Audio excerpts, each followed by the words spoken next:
10 نکاتی عوامی معاشی معاہدے کے عنوان سے آپ لوگوں نے جو کل جاری کیا ہے، اس پہ میں جاننا چاہوں گی، ایک ڈیبیٹ یہ رہتی ہے کہ کتنے پریکٹیکل ہیں یہ منشور جو سیاسی جماعتیں پیش کرتی ہیں. IMF ہمارے لیے ایک رکاوٹ رہتی ہے. سو اب آپ 300 یونٹس فری فار آل بجلی جیسے بھی وعدے کر رہے ہیں، نوجوانوں کے لیے بھی ہیں، اور اس میں مختلف چیزیں بھی ہیں، تو پھر IMF کی ایک تلوار بھی رہے گی، تو یہ کتنے پریکٹیکلی پاسبل ہیں، اس میں عمل درآمد کیسے ہوگا؟ Thank you. ایک تو I think that everybody should read Pakistan People's Party's عوامی معاشی معاہدہ، جس میں ہم ایکسپلین کرتے ہیں کہ کیسے ہم غریب ترین لوگوں کو 300 یونٹ تک فری سولر کے تھرو بجلی دلوانا چاہتے ہیں.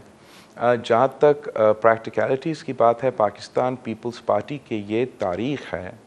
آپ ہمارا ہر حکومت 1971, 77, 88, 1993, 2008 کا منشور اٹھائے، ہمارا حکومت کا کمپیریزن کرے، اور ہم نے ہر حکومت میں اپنے منشور پہ عمل درآمد کیا.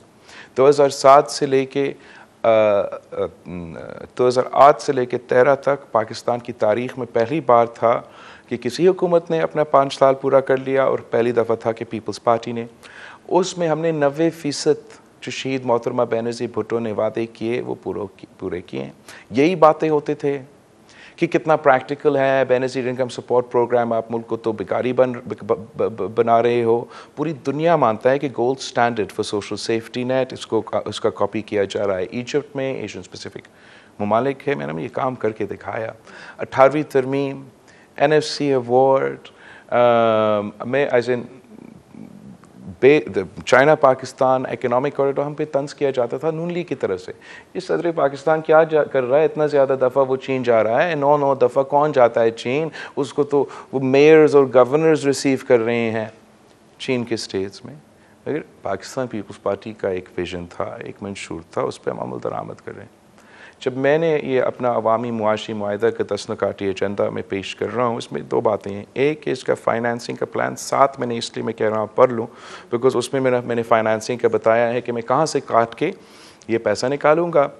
اور جو ہمارا صوبائی سندھ کا حکومت رہا ہے، وہاں ہم نے کسی نہ کسی شکل میں ان منصوبے کا پائلٹ یا ایک چیز شروع کر لیا ہے.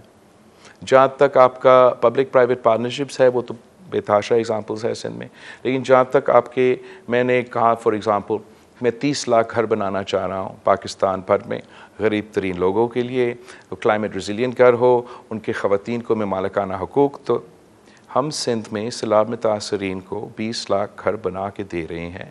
یہ دنیا کا سب سے بڑا پروجیکٹ ہے. اس سے پہلے نیپال میں جب زلزلہ آیا تھا، ان کے پاس یہ تھا کہ انہوں نے سب سے زیادہ گھر بنائے ہیں. اس کے بعد سندھ کا جو 20 لاکھ گھر بن رہے ہیں، جس کے لیے پیسہ مل رہا ہے، اور ان کی جو خواتین ہیں ان کو مالکانہ حقوق دیا جا رہا ہے. یہ ہمارے پاس 5 سال نہیں تھا. جب سیلاب آیا تو اس کے 1 سال سے کم کے بعد ہمارا بجٹ آیا، انٹرنیشنلی فائنانسنگ کرنا بھی ضرورت تھا. ہم نے وہ کام شروع تو کر دیا. اگر 20 لاکھ میں سندھ میں کر سکتا ہوں تو پورا پاکستان میں 30 لاکھ کرنا تو اتنا مشکل کام نہیں ہونا چاہیے. اگر ہم کہتے ہیں کہ ہم کسان کارڈ یا مزدور کارڈ لے کر آئیں گے، تو پہلے ہم نے بینظیر انکم سپورٹ پروگرام کر کے دکھائے ہیں نا. ہم نے سندھ میں ہمارا مزدور کارڈ کا پائلٹ شروع کر لیا ہے. کسان کارڈ کی اس لیے ہم سمجھتے ضرورت ہے کہ ہم اپنے فارمرز کو جب مفت بیج دینا چاہ رہے تھے سیلاب کے بعد، یا ہم ان کو کوئی سبسڈی دینا چاہتے ہیں، تو کوئی طریقہ کار نہیں ہے. ہمارا ہاری رجسٹرڈ نہیں ہے. ہمیں بڑے زمیندار کے تھرو دینا پڑتا ہے، بڑا الیبریٹ طریقے سے. تو یہی طریقہ ہے کہ اگر ان کے پاس کسان کارڈ ہوگا تو ہم ڈائریکٹ ان کو سبسڈیز دلوائیں گے. جہاں تک فنڈنگ کی بات ہے، ڈیولوشن کے مطابق، 18ویں ترمیم کے مطابق آپ کو جو وزارت وفاق کا ذمہ داری اب نہیں رہا، ان کو ڈیوالو کرنا چاہیے. اب وہ ڈیوالو نہیں ہوئے، اور 17 منسٹریز آج تک چل رہی ہیں جو پاکستان کے عوام کو سالانہ 300 ارب سے زیادہ روپیہ اس میں ضائع ہوتا ہے. اس کو ڈیوالو کر کے ہم وہ پیسہ بچائیں گے. ہمارا اشرافیہ کو، بجلی گھروں کو، فرٹیلائزر کمپنیز کو، بڑے بڑے لوگوں کو، امیر طاقتور لوگوں کو سالانہ پاکستان کا ٹیکس کا پیسہ 1500 ارب سبسڈی کی صورت میں جاتا ہے.